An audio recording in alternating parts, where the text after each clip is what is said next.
With cases investigating Donald Trump's business, charity, inaugural committee, hush money scheme, and campaign spread throughout federal prosecutors' offices and state and local jurisdictions, news that special counsel Robert Mueller's probe into Russian meddling may be wrapping up shouldn't offer much comfort to Donald Trump.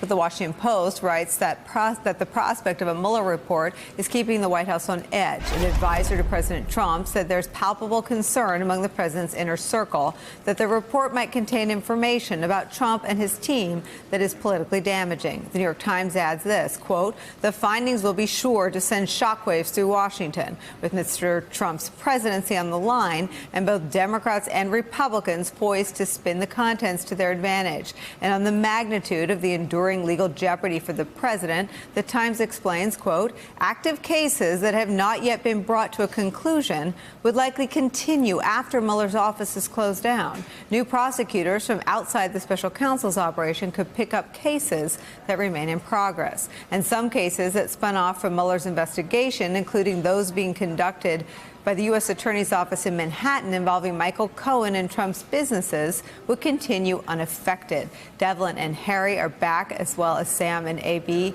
here at the table. Let me start with you, Devlin, and your understanding of how much of the actual investigative findings will go to Barr, or whether or not it will simply be sort of, if it were a case that you could prosecute, what kind of material in your understanding will go to Barr, since our understanding is that the Justice Department is operating under the belief that they're going to adhere to a policy of not indicting the president?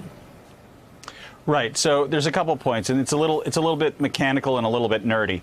Essentially, what's going to happen is Mueller is going to submit a summary to the Attorney General, Bill Barr, that says we indicted the following people. That will probably not be very interesting to Bill Barr, because I assume he already knows that.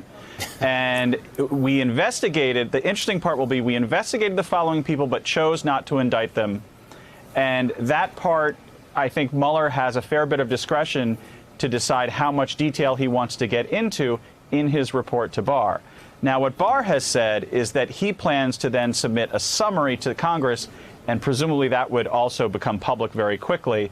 And so there's a lot of give, though, I think, between what Mueller decides should be in his report and what Barr decides what parts of the Mueller report he wants to be in the public. And I think those are the two sort of key decision points. And I think there's a lot of room for discretion and judgment of Mueller and judgment of Barr in terms of how much we see right away made public. Harry Litman, my brain is still blown from Andy McCabe sitting at this table yesterday and talking about how there was a reason to suspect and investigate whether or not the President of the United States was acting on behalf of an American adversary, Russia, after the firing of Jim Comey. And so a full investigation, a full counterintelligence investigation was opened, or the president was added into that full investigation after the firing of Jim Comey. And that counterintelligence investigation was ultimately taken over by Robert Mueller. Do you think there is a big enough question out there in the public now that we all know that's been made public? We all know that the sitting president, Donald Trump, was the subject of a counterintelligence investigation and big questions that he might be working for Vladimir Putin and Russia. Does that change the calculation on the part of the Justice Department? I mean, it's galactically big, that question. And by the way, what a phenomenal interview that was by you yesterday. But yes, I mean, we have all these reports now, little snippets keep coming out, but it's such a puzzle. Mueller has in plain view, and remember, the rule with Mueller is always there's so much more that we don't know, but been about the business of constructing all the misdeeds in Russia, then starting to tie it up with what's happened in the States. And we've got this huge, final link in the bridge, and we're supposed to think that he just puts it to rest with this bland recitation, here's who we indicted, here's who we investigated. The core, at least a core part of his report has to be some kind of detailed analysis of what the president knew and when he knew it. That's front and center.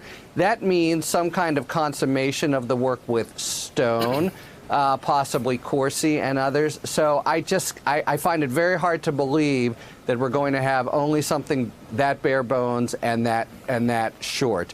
Moreover, there are those two inflection points, but the regs permit a much more expansive treatment, and I think Mueller and Barr both, who will probably talk about this together, by the way, it won't just be, serial and bureaucratic, will be inclined to give more rather than less. I would never bet on Robert Mueller talking publicly. I could see a scenario where Barr does some of the storytelling. But to this question, look at his report when he before when he was in private practice, 100 pages on the. I think what he won't. I don't know if he'll talk, but I think he'll write. He'll speak through his documents. I want to ask you this question about the politics for Republicans again, because there is a question on the table about Donald Trump's role in this Russia question. And I think when it was just, can you connect him to the campaign collusion, that was one thing. But as president, the FBI had enough evidence to open a full counterintelligence investigation into the president. That is out there. That is something we all as citizens know about. Do you think that adds any pressure on the Justice Department to at least show that Robert Mueller sought to answer that question? I do. And I think that as we all consult the legal experts who are trying to read the tea leaves on this announcement that this is imminent, Neil Katyal is an invaluable source because he wrote the regs in 1999 for the special counsel. And he makes the argument, which is very important for Republican senators and everyone else to prepare for, which is that the remedy for no indictment, there is always a remedy for wrongdoing, and the remedy is impeachment if the indictment's off the table, and it's indictment if impeachment is off the table. It's not like you get away with being president, and so you get to do whatever you want. And so there's even a way for Mueller to go around if the established department procedure, which is you don't indict a sitting president, to actually go to try to indict through the Deputy Attorney General, who will be Rod Rosenstein for the next several weeks, so that's interesting. But if not, there is more likely than not to be a fulsome explanation, maybe even laying out why they are not indictable but yet impeachable offenses and wrongdoing, because the president is not supposed to be able to be unaccountable. And so some explanation will have to be made. That said, a great mystery could remain in terms of the different characters. If someone has turned and is still helping, maybe even prove collusion and is cooperating when in a subsequent investigation, then they won't be indicted and that won't be revealed. And even that could lead to President Trump. So it's very, very blurry and very unfinal. It's a great point, and this idea that Mueller may step away, but these cases have been seated in U.S. attorneys' offices was something I heard about at the end of the summer, that there were at least 4 U.S. attorneys' offices who were going to get pieces of it. And who sent those cases?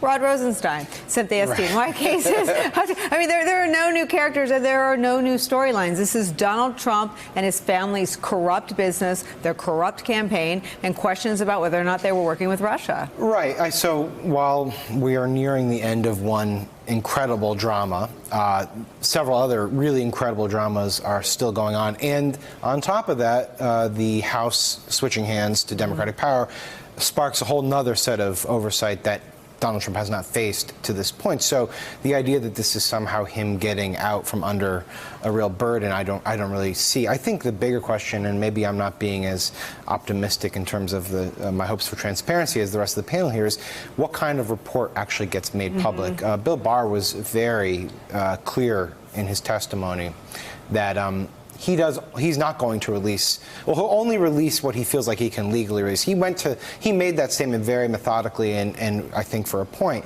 Because as I understand the doctrine, there is no prohibition on him releasing as much as possible. He stressed the other thing, which is that he would only release what he felt comfortable releasing. So, well, the regs don't require that the report go to anyone other than exactly. So I am interested to see how Republican lawmakers actually handle this one, because as we saw Chuck Grassley, he says he wants to see this public. They can exert an enormous amount of pressure on Barr, on the DOJ, to actually get more out there, and it's another inflection point for the Republican Party too. Another known unknown. Hey there, I'm Chris Hayes from MSNBC. Thanks for watching MSNBC on YouTube. If you want to keep up to date with the videos we're putting out, you can click subscribe just below me, or click over on this list to see lots of other great videos.